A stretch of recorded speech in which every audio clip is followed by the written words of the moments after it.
C'est en compagnie d'un charmant auditoire que l'auteur Fatou Ouleye Sambou a tenu la cérémonie de dédicace de son roman intitulé Pomme d'Adam à la salle des messes derrière le camp pénal. Famille, proches, amis, collègues étaient au rendez-vous. La présence de grands hommes était notée, que ce soit d'anciens journalistes, des écrivains, hommes de lettres, juristes, des hommes de tenue. Monsieur Abdoulaye Diallo, directeur de l'Harmattan, maison d'édition du roman Pomme d'Adam, a prononcé le mot de bienvenue.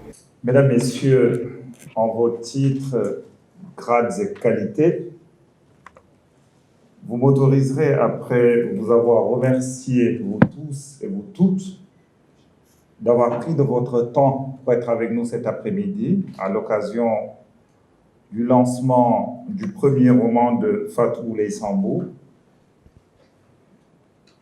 Vous dire encore une fois, bienvenue dans cet espace assez particulier que nous avons, avec Fatou, décidé de faire vivre autrement. Point n'est besoin de vous rappeler que nous sommes au-dessus de la prison pour femmes de Liberté 6, des personnes qui sont en train de payer leurs dettes à la société. Et Fatou, très engagé à côté de ces dames, a fait le choix de porter cette activité culturelle à cet espace. Et en cela, vous m'autoriserez à présenter des remerciements à la direction de l'administration pénitentiaire et au directeur de l'institution qui nous accueille ici aujourd'hui et leur dire merci de nous avoir ouvert leurs portes. Nous prenons pour ce que ce geste est de la plus haute importance pour nous. Ces mots de remerciement dits, vous m'autoriserez quand même à saluer, bien évidemment, certains d'entre vous. Commencer par le préfacier, notre grand frère Maktar Sylla, grand homme de communication s'il en est. Saluer notre grand frère Sada Khan, l'immortel homme de lettres, qui nous a vu naître et on a grandi avec sa voix et son visage devant le petit écran. Fatou, je l'ai connu bien après avoir connu son père, un homme de bien, Nit Koubar. Le commissaire Sambou fait partie en fait de ces grands commis de l'État qui ont consacré leur vie à servir ce pays dans la discrétion la plus totale. Aujourd'hui, à part peut-être les membres de sa famille, si on vous présentait le commissaire Sambou, et pourtant, c'est l'œil vigilant. Il est là dans la salle. Vous voyez la discrétion dont je parle, le commissaire Sambou fait partie de ces gens qui, quand tout le monde dort, ils sont en train de veiller sur nous, de veiller sur la République, de veiller sur la sécurité des citoyens. Moi, c'est dans le cadre du travail d'importation que nous faisons dans le livre que je l'ai rencontré entre les 4 murs de son bureau. Fatou, que dire de ton livre? Tout ce que je pourrais dire de ce livre sera retenu contre moi et ne pourrait être considéré comme que de vaines paroles d'un éditeur qui cherche à vendre son livre. Voilà pourquoi je voudrais juste saluer toute la fine intelligence, tout le raffinement et toute la discipline qui caractérise cette jeune dame en face de nous, qui nous a conviés ici, qui fait tout avec le plus grand sérieux et avec le plus grand professionnalisme. Quand Fatou est venu m'amener le livre suite à un appel de son père, bien évidemment, je lui ai accordé la plus grande importance au vu des relations que j'avais avec son père. Mais Fatou, tu n'en avais pas besoin. Pourquoi? Parce que la qualité du travail qu'elle nous présente ici et surtout tout le travail qu'elle a eu à faire une fois que le livre est paru pour le faire entrer dans le quotidien des Sénégalais et des lecteurs suffit à défendre ton livre. Je voudrais réitérer encore une fois toutes les félicitations et tous les encouragements de mon équipe et moi qui avons pris énormément de plaisir, Fatou, à travailler avec toi pour l'apparition de cet ouvrage. Je laisserai le soin à mon ami et frère Waliba, au professeur Birahim Tchoun et au préfacier Maktar Silla de vous dire les qualités de cet ouvrage. En ce qui me concerne, Mandike, je commence à être bavard. Sur ce, je te rends ton micro. Merci beaucoup. Après l'embarquement dans l'avion littéraire, Samba Omar Fall, journaliste à Soleil, nous a fait la présentation de l'auteur, lui qui l'a encouragé à publier le roman, qui de base était destiné à être une chronique. Aujourd'hui, je suis doublement fier, parce que Fatou Ouleye-Sambou y a cru jusqu'au bout sans jamais baisser les bras. Fier aussi parce que la pomme d'Adam commence par une citation de mon ouvrage. Donc Fatou Ouleye-Sambou m'a immortalisé à travers cette citation tirée de mon ouvrage Un amour au fond de l'océan, paru aux éditions L'Harmattan en 2013. Peut-être c'est une façon pour elle de me remercier, ou peut-être aussi c'est une façon de ne pas me donner le fameux alarme que je lui réclame tout le temps et qu'elle se refuse à me donner. Soit.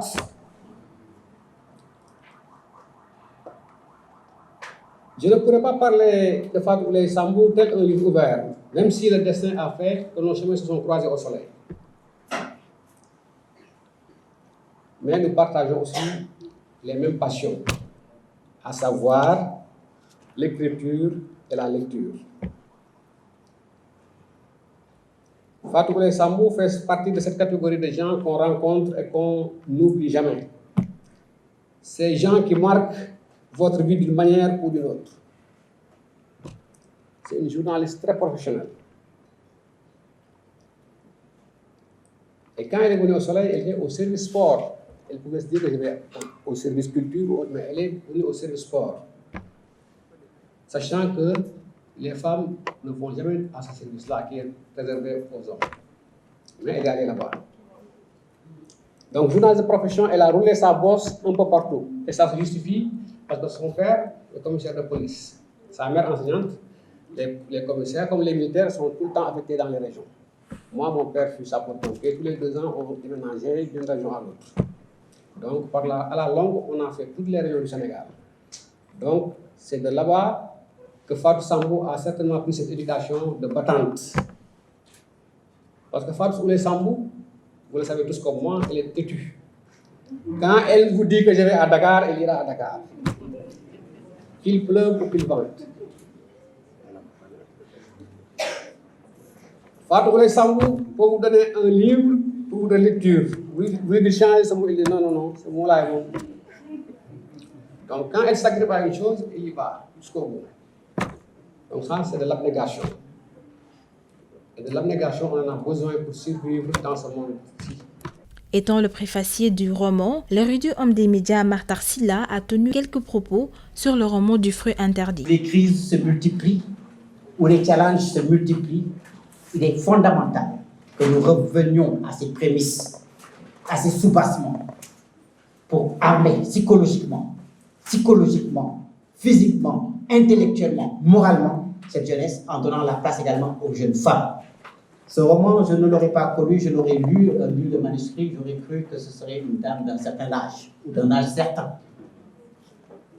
Mais comme le disait le professeur tout à l'heure, ce n'est pas des histoires vécues, c'est de l'observation, c'est de la fiction, c'est de la narration, c'est de l'imagination, c'est de l'imaginaire. Et c'est cela qui donne un produit qui est à la lisière du réel et de la fiction. De l'irréel et de la certitude. De choses vécues, tues, exprimées ou pas.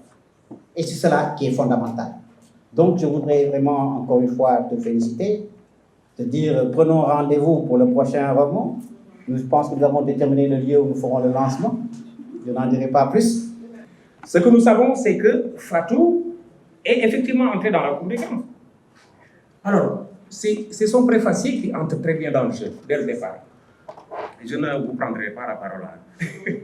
mais j'ai vu qu'il y a le côté technique assez marqué qui renvoie à l'univers des médias même. La succession, la séquence des événements, c'est apparent. C'est effectivement un livre que l'on peut transformer facilement en scénario de film, ou en tout cas d'objet médiatique. Alors, je ne m'étendrai pas longtemps. Bon, c'est pour simplement aller dans le même sens que mon collègue Waliba, qui a commencé par questionner le titre. C'est important, cet ancrage dans la religion. Mais le titre du livre n'est pas dans le livre, comme on le fait souvent. C'est à la page 132 seulement que nous avons, non pas la pomme d'Adam, mais le fruit défendu. Page 132. Vous voyez? Donc, c'est une excellente chose aussi de nommer les choses de cette manière-là, en prenant des détours. Le dessin tragique, oui, il est là. Il est tragique du début à la fin. Il est tragique pour tout le monde. C'est toute une famille qui est condamnée. Parce que la mère de Doudou, mari de Abi, voilà, a malmené une domestique qui l'a maudit, qui a maudit toute sa famille. C'est comme dans la tragédie grecque. Hein. Toute une famille est poursuivie par un destin implacable. Et c'est ce qui est arrivé. C'est ce qui est arrivé. Je ne dévorerai pas le livre, hein, je vous laisse le lire, mais vous verrez qu'il y a quelque chose de terrible qui se met en place. Au cours de ce voyage littéraire, on a assisté à une succession de discours de la part d'éminents hommes. Après la présentation du roman par son ancien professeur de français en classe de seconde, l'auteur Fatou Ouleye Sambou s'est prononcé à l'endroit du public. Par cette même occasion, la jeune écrivaine sénégalaise a nommé le Sio Sila Martar ambassadeur de son premier roman publié. J'ai pris goût à l'écriture et je ne pouvais plus m'en passer. J'aimais particulièrement lire les histoires aux femmes sauveuses. D'abord, j'avais commencé par des bandes dessinées. Ensuite, quand j'étais adolescente, je lisais des romans parfumés à l'eau de rose, Harlequin, Collection blanche et autres bouquins de jeunesse que laissait sur sa table ma grande sœur Aïssatou. Elle, par contre, c'est une maniaque de la lecture. Est-ce que vous voyez le petit bout de journal qu'on vous donne en vous remettant le pain du matin? Elle me lit en collant son petit déjeuner. J'aimais lire pour ensuite faire des fiches de lecture et quelquefois, quand la fin de ces histoires ne me satisfaisait pas, j'en imaginais une qui était plus à mon goût. Tantôt, je les réécrivais en attribuant aux personnages des rôles plus adaptés, à mon sens, à leurs histoires. Tantôt, j'en changeais complètement la trame. Il y a à peu près une dizaine d'années, je crois que c'était en 2011, je me souviens avoir presque fini mon manuscrit et j'en avais même parlé à mon père. Je l'ai malheureusement perdu en déménageant. À l'époque, je n'avais pas eu le réflexe d'en faire un tapuscrit, c'est-à-dire un fichier dactylographié.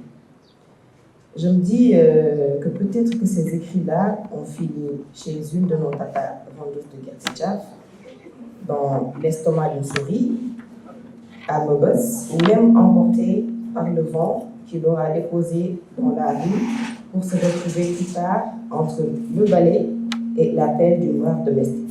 Qui sait? L'ancien journaliste de la RTS, Abdoulaye Fofana Seck, lui a avoué un beau témoignage. Fatou, je me dois de vous dire la vérité.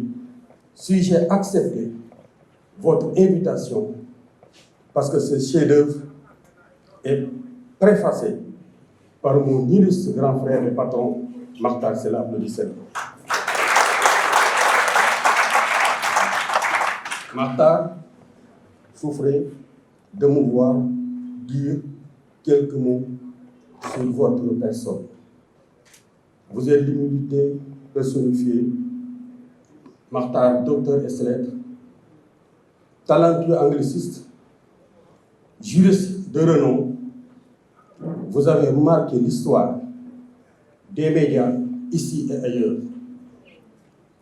Mon très cher grand frère, mon très cher patron, vous avez eu à écrire en lettres d'or, ici et ailleurs, et vous ne cessez de le faire à travers aujourd'hui le continent africain en panafricaniste convaincu. Citoyen d'honneur qui parcourt le monde, mon très cher grand frère, dans ce contexte difficile, le Sénégal, notre pays, aimerait bien te voir revenir à la source. Notre pays, dans ce contexte difficile, mon très cher grand frère a besoin de votre expertise, de votre carnet d'adresses, de votre engagement pour son rayonnement, mon très cher grand frère. Monsieur Sylla, je revois les paroles de votre mère, nit ku baax, nit ku tedd. mu ne ma Abdoulaye Fofana yow ak Makhtar Sylla ay doomu ndey ngeen. ka ko mel ni Cheikh Yaba Diop ak Soxna Fatou Diop bi yar sama ndey mu dur Soxna Bintu Mbacké dee rek moo leen tàqale. mu ne ma maamu Makhtar sa maama ko gàddu yóbbu Serigne Touba mu jébbalu kon li ma boole yow musul mën a dem. Mon très cher grand frère, je suis heureux de te voir jouer le rôle que vous êtes en train de jouer à travers le monde. Biraye, voilà un homme, un grand monsieur, qui participe au prestige de notre continent. Ancien directeur général de TV5, ancien directeur général de la RTS, Fatou, vous avez fait le bon choix. S'il y a des amateurs quel mot je vais utiliser, de grammaire, hein? Donc je m'excuse un peu d'avoir fait ce qu'il m'était impossible de faire, être simple. Je ne saurais terminer, bien évidemment, sans remercier mon mari. Parce que il faut vraiment être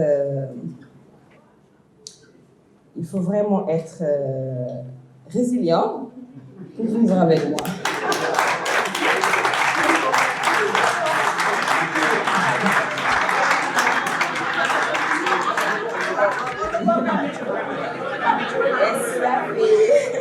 Il n'a pas déjeuné aujourd'hui, hier non plus, et il n'a pas dormi aujourd'hui, cette nuit ni la nuit précédente, juste pour ne pas que je me plaigne, parce qu'il se... Voilà. Je le remercie, M. Amicham, qui est là-bas. Il est très timide, donc il ne viendra pas ici. Je voulais également vous remercier d'être là. Ça me touche beaucoup. Ce n'était pas évident. Il y a eu beaucoup de programmes, il y a eu beaucoup d'embouteillages, mais vous avez quand même tenu à venir. Je vous dis tout simplement merci. Le père commissaire Sambou, fier de sa fille, lui en a fait part en public. Quand j'ai lu la préface, j'étais honoré qu'un si grand homme des médias préface l'ouvrage. Moi, au début, j'avais douté. J'avoue, il faut le dire. Quand elle m'a parlé de l'ouvrage, j'avais douté. Tout à l'heure, elle a évoqué un manuscrit qu'elle a dit qu'elle a égaré. Non, le manuscrit, je l'ai retrouvé là. Elle me l'avait remis, mais je n'étais pas convaincu. Et c'est moi qui l'ai gardé. Ça, c'est la censure qui a fonctionné à la maison. Ça, c'est sûr. La censure à la maison. Ah oui, exactement, exactement. Et aujourd'hui, je fais mon moyen pour pas. Je fais mon moyen pour pas. Parce que cet ouvrage-là, qui a reçu des échos favorables, de grands hommes de lettres, de critiques comme ça, Dakar, vraiment, je ne peux que me féliciter. Féliciter ma fille et lui dire bon vent. L'atterrissage, après plusieurs heures passées à bord du vol Pomme d'Adam 01, les passagers ont donné leur avis sur la compagnie romanesque d'Air Fatou. Je dirais à Fatou, oui, Fatou, l'administration pénitentiaire est venue vous adresser ses félicitations.